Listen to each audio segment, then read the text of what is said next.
Hey everyone, so I thought I'd make a little video. You got to excuse it's a little dark. I just back from work and I've done a little test in this. It's only 11 kilometres, took me an hour and 12 minutes, but I wasn't really trying very hard. I was a bit knackered after work, so. But this is scooter packing. Scooter packing, you know. I don't know if that's a term or not, but well, you heard it here first. Scooter packing. So here's what I have on the scooter. You've all seen the scooter before. Not much has changed. Still runs smart sound at the front, tubeless, 700C fork, Zephyr FM30 mudguard, standard Yedoo Trex disc frame, Kenda small block on the back, panny rack, we'll get to that in a minute. Runs a front panny rack from Boria, however you pronounce their company. It's regularly see them online.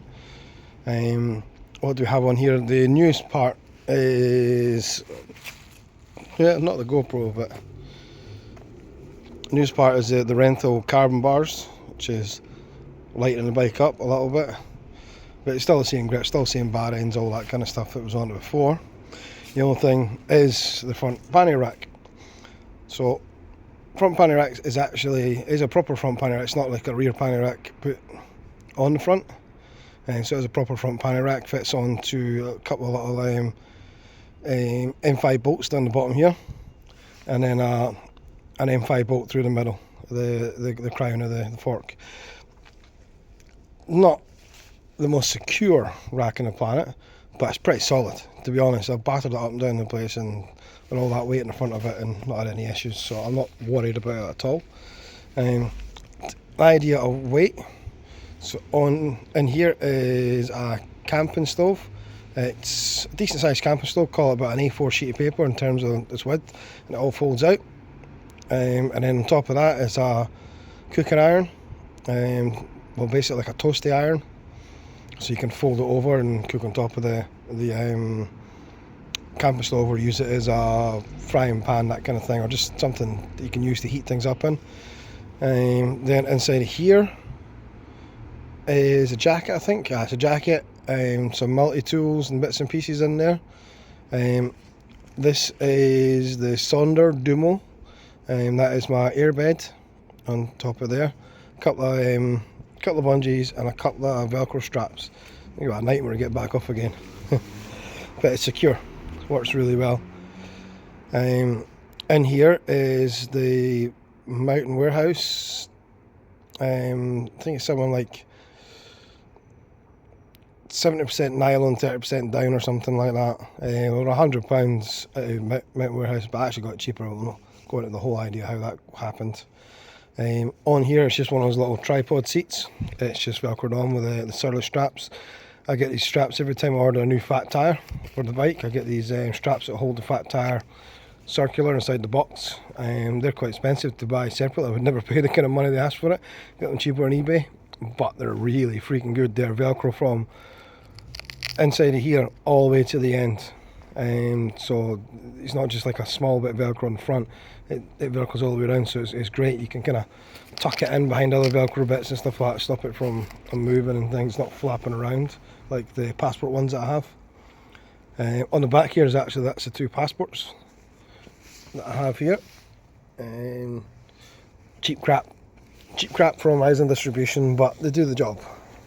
They're not anywhere near as good as the Surly stuff, but it's the strap things on and it stays where it is. So on the back we have Alpkit Aeronaut 1, which is Alpkit's blow up tent.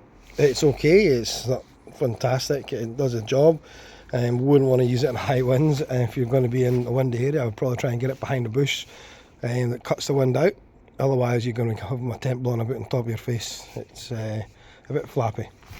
Mate of mine has the Vango one, which is like a £500 tent. This one I think is, I got it for 150. I think that was on deal.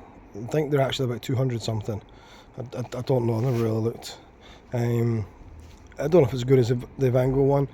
My mate did say the Vango one's a bit flappy as well, so make of it as you will. Do your research if you want to buy one. So on the back is where things have changed a little. Oh, my phone just dimmed. Yep, there we go. On the back is a pannier system that I've made up. So these are passport cages, front and rear. And they are actually meant, there are 3 connectors meant for a fork. I hear talking. I don't know who that is. They're meant for the fork. You know, you would get down this section here. But I put them in the bottle rack, so I had to. Why does my phone keep going dull? There we go.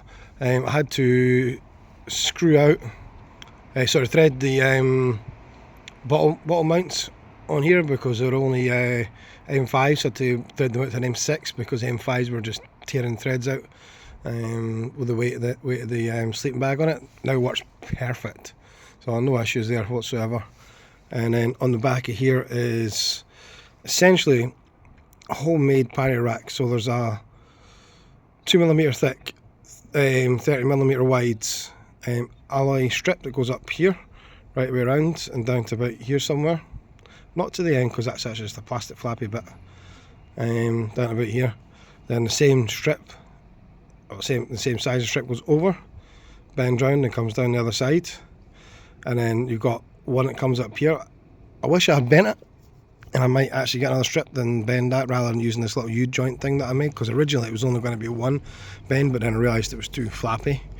I needed another strut, so it connects on a little hole that was already there. I don't drill any holes in the frame or anything like that.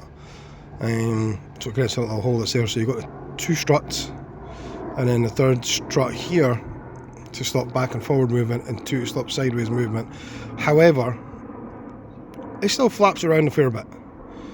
Not like massively strong, but I mean, I just went through the woods, as you've probably seen in the video, and I never had any issues with that whatsoever. And I put, these are crud catchers, which you probably all remember from the 90s, still kicking around, still sell them in the shop.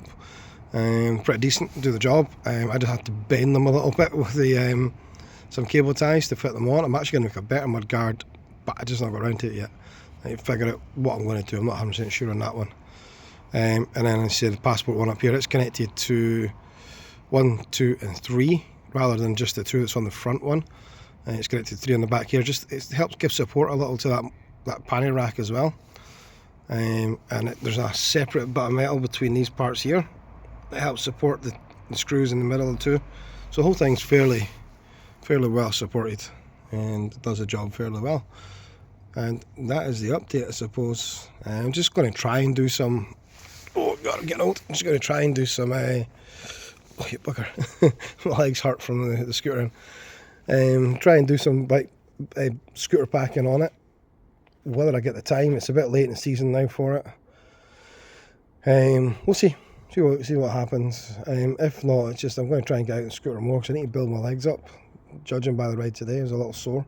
I've only done 11 kilometres, not that much, but not sore enough. I mean, I could go and do a 40 miler if I wanted to, or whatever that is in kilometres, 60 kilometres, something like that. I could go and do that if I really needed to, but not with all the weight on, I couldn't. So the weight really makes a big difference when you're going up the hills. You have to get off and push a lot more. But anyway, thank you for watching. Thank you for watching. Oh, I've got a cold. Thank you for watching. Hope you enjoy your night, enjoyed the video, all that kind of stuff. Like, subscribe and share. It really does help. Thank you. Have a good day. Bye bye.